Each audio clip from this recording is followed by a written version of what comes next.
Hey, thanks for making it to Veterans Info Tap. I'm glad you made it.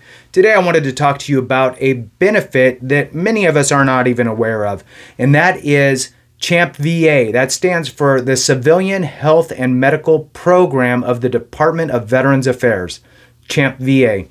And I'm going to just kind of read it to you, and that way you get a little bit of insight on what this is. So CHAMPVA benefits directly from the VA's website here. Are you the spouse or surviving spouse of or a child of a veteran with disabilities or a veteran who has died?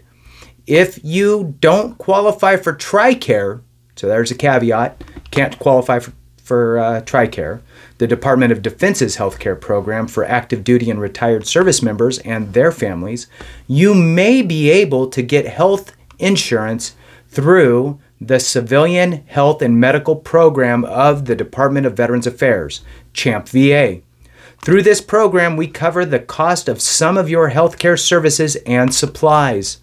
This is called cost sharing. Find out if you qualify for CHAMPVA and how to apply. Next line here, it says, am I eligible for healthcare through CHAMPVA? And there's a little paragraph. You may only be eligible for healthcare through CHAMPVA if you don't qualify for TRICARE, and at least one of these descriptions is true of you.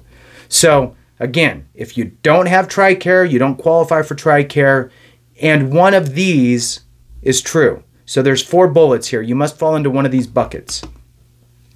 You're the spouse or child of a veteran who has been rated permanently and totally disabled for a service-connected disability by a VA regional office. So that is 100% permanent and total. Anytime you hear the words permanent and totally, they mean 100% rated and that you're permanent and total. Okay, so it's 100% rated and you're permanently and totally disabled. Now, it could also include TDIU, permanent and total as well. So, you're the surviving spouse of a child of a veteran who died from a VA-rated service-connected disability. So, you're the surviving spouse or child of a veteran who died from a service-connected disability. This is very, very important, okay? This is going to be the same qualifier for DIC, Dependent Indemnity Compensation. So, Dependency Indemnity Compensation, a qualifier for that is that the veteran passed away due to a service-connected condition. Unless they were 100% rated, then they can pass away of anything after it's been over 10 years. So, if you're prior to the 10 years of being 100%, you have to have passed away to a service-connected condition. But it does not need to be the main condition that you passed away from. So you could pass away from a heart condition, heart attack, right? But you're not service-connected for anything with your heart. However, you have a circulatory issue in your leg, and that circulatory issue could be listed on the death certificate as a secondary condition. Basically, a contributing cause to death. And if it's listed as a contributing cause to death on the death certificate, not the primary cause, but a contributing cause, then the VA recognizes that as sufficient for getting dependency indemnity compensation. So I would imagine that if you had a death certificate, even if you had to get it amended to include a service-connected condition as a contributing cause to death, that would probably suffice for this as well. Not 100% sure, but it makes sense to me based on the logic. So that's number 2. Number 3, you are the surviving spouse or child of a veteran who was, at the time of death, rated permanently and totally disabled from a service-connected disability. So there's no time limit on this, where DIC needs you to be that for 10 years, 100%, before you can pass away of anything. This benefit, it simply states that if the veteran was 100% permanent and total, even if only for a few months, that you would be able to apply for this benefit. Next, you're the surviving spouse or child of a service-connected Let's back that up. You're the surviving spouse or child of a service member who died in the line of duty, not due to misconduct.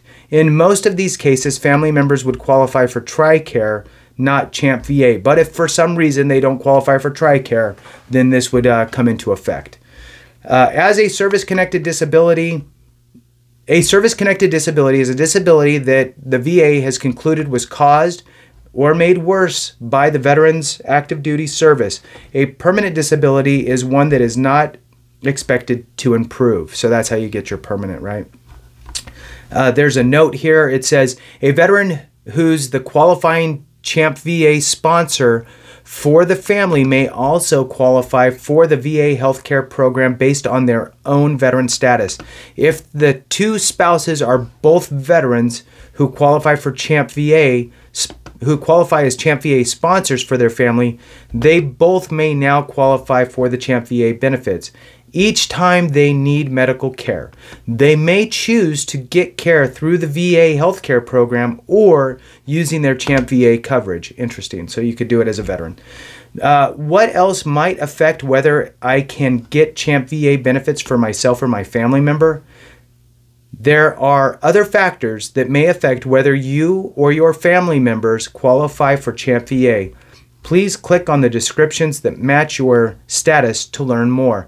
I'm not going to read through all these. I'll give you the bullets. So, a new or expected parent, a surviving spouse who is currently remarried, a surviving spouse whose remarriage has ended by death, divorce, or annulment, an 18 to 23-year-old dependent child of a veteran's stepchild who leaves the veteran's household, a primary family caregiver of a veteran with injuries and or disabilities, a CHAMPVA beneficiary who's 65 years old or older who qualifies for Medicare at any age.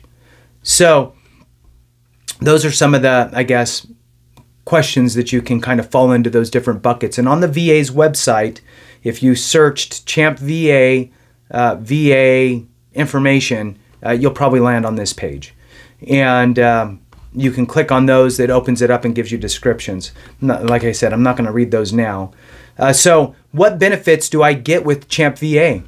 With CHAMPVA, you'll be covered for services and supplies when we, the VA, determined they are medically necessary and were received from an authorized provider. When providers are performing services within the scope of their license or certification, we consider them to be authorized. Covered services include ambulance service, ambulatory surgery, durable medical equipment, family planning and maternity, hospice, inpatient services, mental health services, outpatient services, pharmacy, prescription medicines, skilled nursing care, transplants. When you're signed up for CHAMPVA, you'll get a copy of the CHAMPVA program guide. This guide will tell you more about covered and non-covered services and supplies. So it's pretty inclusive. So next it says here, how do I get CHAMPVA benefits? You'll need to apply for these benefits. Like everything with the VA, nothing is just given to you. You actually have to apply.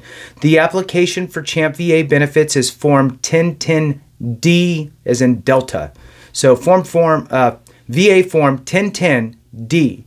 And other health insurance certification, VA Form 107959C, as in Charlie. And documents related to your Medicare status, and there's some additional information of which I will place all in the description below. So with that, I hope it gives you a little insight on the CHAMPVA benefit and ways you can qualify and get that benefit. So thanks again. I appreciate each and every one of you. Hit that thumbs up for me if you haven't subscribed, if you've watched more than one video, because, hey, at least you came here a couple times. And I really appreciate you. Remember, if we don't take care of each other, something went wrong.